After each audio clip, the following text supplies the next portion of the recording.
Pada video pembelajaran kali ini kita akan belajar mengenai mekanisme patofisiologi terjadinya gastritis atau biasa dikenal dengan istilah dispepsia atau yang umum dikenal dengan istilah penyakit MA.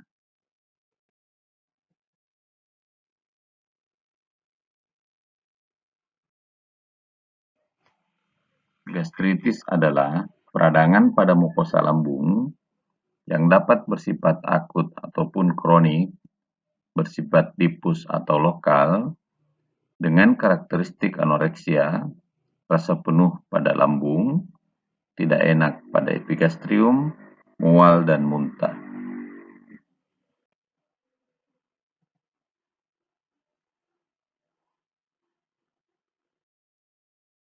Penyebab dari gastritis dapat dibedakan sesuai dengan klasifikasinya. Gastritis akut umumnya disebabkan karena kesalahan diet, misalnya makan terlalu banyak, terlalu cepat, makan makanan yang terlalu banyak berbumbu, atau makanan yang terinfeksi.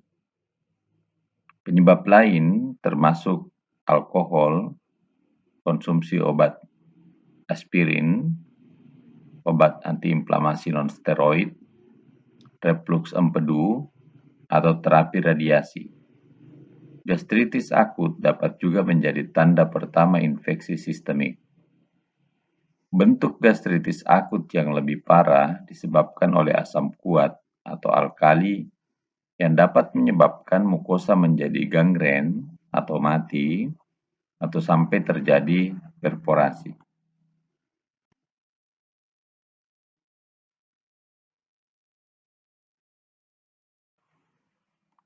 Penyebab gastritis kronis pada umumnya belum diketahui. Gastritis ini merupakan kejadian biasa pada orang tua, tetapi diduga berkaitan dengan konsumsi alkohol dan merokok. Inflamasi lambung yang berkepanjangan yang disebabkan oleh ulkus lambung, baik jinak maupun ganas, diduga ada kaitannya dengan infeksi Helicobacter pylori. Bakteri ini berkoloni pada tempat dengan asam lambung yang pekat. Gastritis kronis diklasifikasikan sebagai tipe A yang dikaitkan dengan penyakit autoimun dan terjadinya anemia pernisiosa. Gastritis kronik tipe A ini umumnya terjadi pada daerah pundus dan korpus lambung. Sedangkan gastritis kronis tipe B dikaitkan dengan infeksi Helicobacter pylori dan umumnya lokusnya terdapat pada daerah antrum dan pylorus.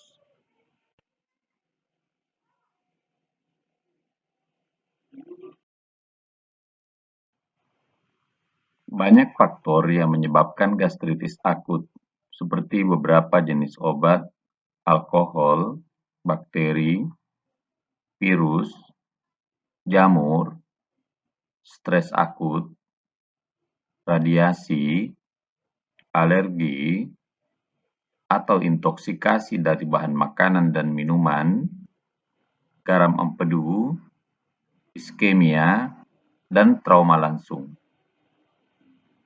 Obat-obatan seperti obat antiinflamasi non-steroid seperti indomethacin, ibuprofen dan asam salisilat, sulfonamid, steroid, kokain, agen kemoterapi seperti mitomycin, salisilat, dan digitalis bersifat mengiritasi mukosa lambung.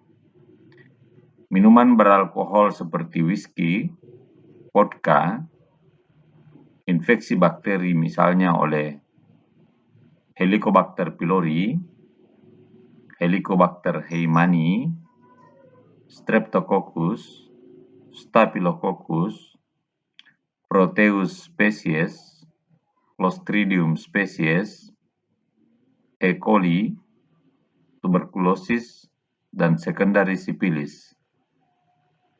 Infeksi virus oleh sitomegalovirus, infeksi jamur seperti candidiasis, histoplasmosis, dan picomycosis, Stres fisik yang disebabkan oleh luka bakar, sepsis, trauma, pembedahan, gagal napas, gagal ginjal, kerusakan susunan saraf pusat, dan reflux usus lambung, makanan dan minuman yang bersifat iritan, makanan berbumbu dan minuman dengan kandungan kafein dan alkohol merupakan agen-agen penyebab iritasi mukosa lambung.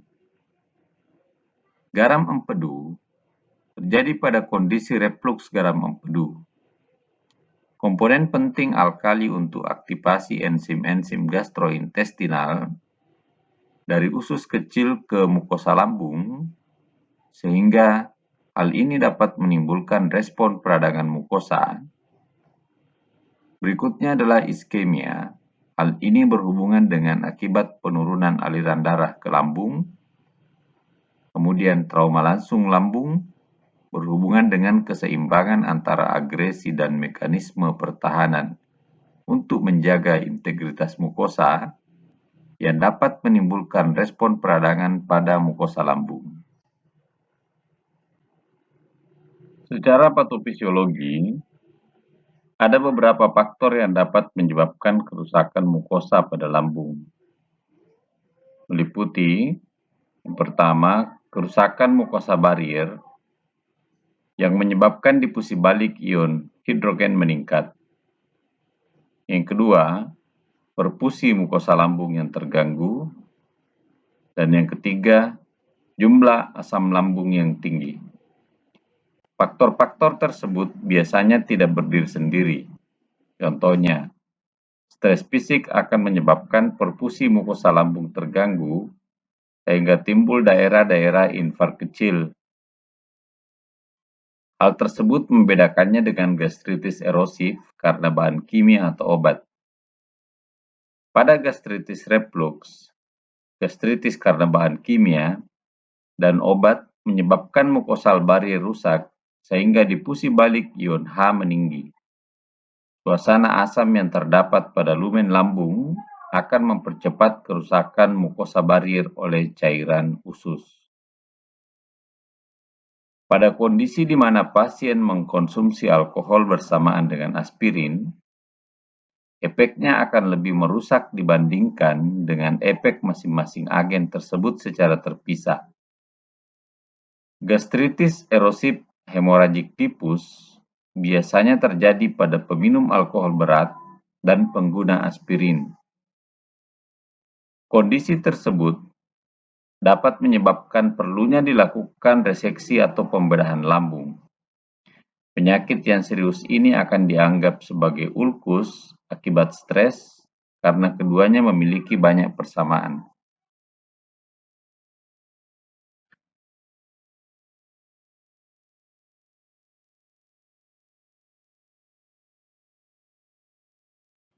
Gastritis erosif akut atau disebut juga gastritis reaktif dapat terjadi karena pajanan beberapa faktor atau agen obat-obatan termasuk obat antiinflamasi non-steroid, kokain, reflux garam empedu, iskemia, radiasi yang mengakibatkan kondisi hemoragi atau perdarahan, erosi dan ulkus. Akibat pengaruh gravitasi, zat-zat ini akan berada pada bagian distal atau yang terdekat dengan area akumulasi. Mekanisme utama dari injuri adalah penurunan sintesis prostaglandin yang bertanggung jawab memproteksi mukosa dari pengaruh asam lambung. Pengaruh pada kondisi lama akan menyebabkan terjadinya fibrosis dan struktur pada bagian distal.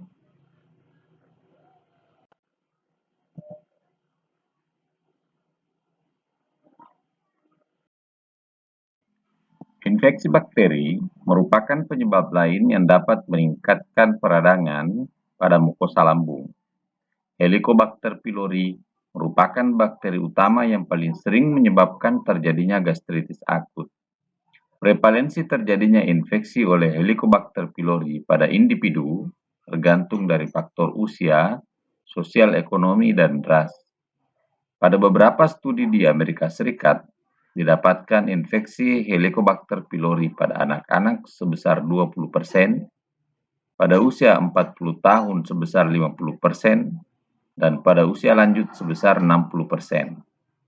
Hal ini menggambarkan bahwa semakin meningkatnya usia, maka akan semakin meningkat pula risiko mengalami infeksi Helicobacter pylori. Proses bagaimana bakteri ini melakukan transmisi pada manusia masih belum diketahui secara pasti, tetapi pada beberapa studi dipercaya bahwa transmisi bakteri antara individu satu ke individu lain dapat terjadi melalui rute oral fekal. Selain itu, dapat juga karena mengkonsumsi air atau makanan yang terkontaminasi. Kondisi ini sering terjadi pada pasien dengan golongan ekonomi lemah akibat buruknya sanitasi dan buruknya status higien nutrisi.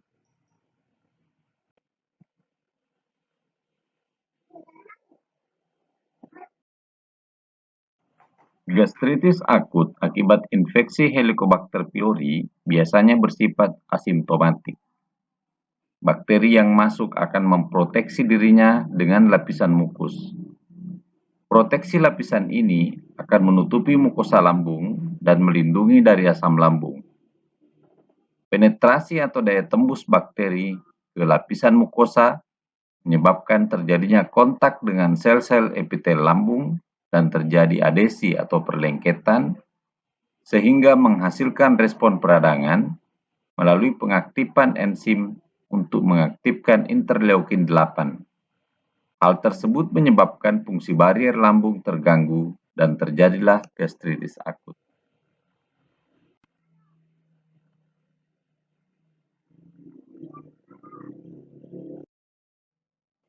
Gastritis diklasifikasi menjadi gastritis akut dan gastritis kronis. Gastritis akut adalah inflamasi atau peradangan akut pada mukosa lambung. Sebagian besar merupakan penyakit yang ringan dan sembuh sempurna. Gastritis akut manifestasinya dapat berupa gastritis akut erosif. Ini biasanya kerusakannya tidak melewati mukosa muskularis pada dinding lambung, dan gastritis akut hemoragik, gastritis yang disertai dengan perdarahan pada mukosa lambung. Klasifikasi yang kedua adalah gastritis kronis. Gastritis kronis adalah suatu peradangan bagian permukaan mukosa lambung yang berkepanjangan, disebabkan baik oleh ulkus yang bersifat jinak maupun yang ganas, atau infeksi oleh bakteri Helicobacter pylori.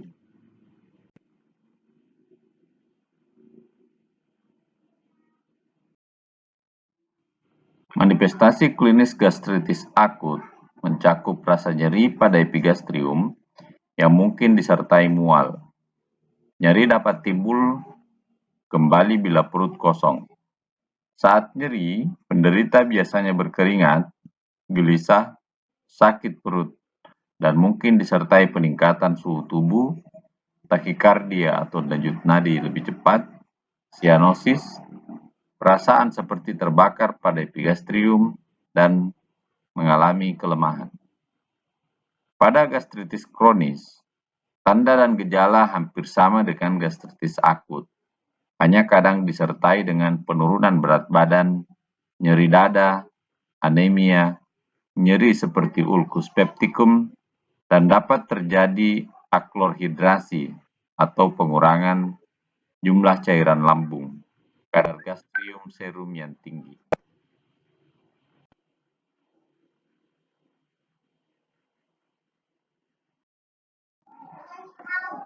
Untuk menegakkan diagnosis, maka perlu dilakukan pemeriksaan diagnostik. Pemeriksaan diagnostik mencakup endoskopi, di mana akan tampak erosi multi yang sebagian biasanya berdarah dan letaknya tersebar. Pemeriksaan histopatologi, di mana akan tampak kerusakan mukosa karena erosi tidak pernah melewati mukosa muskularis.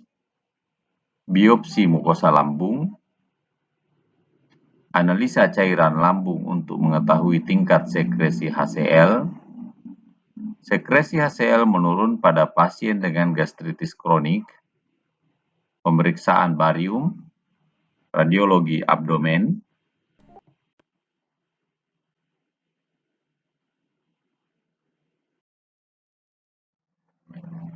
pemeriksaan kadar Hb, hematokrit, pepsinogen darah, pemeriksaan feses bila ditemukan ada melena, pemeriksaan EGD atau esofagogastriduodenoskopi, salah satu tes diagnostik kunci untuk perdarahan gastrointestinal atas, dilakukan untuk melihat sisi perdarahan, derajat ulkus jaringan atau cedera, kemudian dilakukan dengan pemberian barium dan fotoronseng untuk membedakan diagnosa penyebab dan sisi lesi, kemudian pemeriksaan angiografi untuk melihat vaskularisasi gastrointestinal. Bila dengan endoskopi tidak dapat disimpulkan atau tidak dapat dilakukan, ini akan menunjukkan sirkulasi kolateral dan kemungkinan isi perdarahan. Kemudian pemeriksaan amilase serum biasanya meningkat dengan ulkus duodenal apabila kadar rendah diduga gastritis.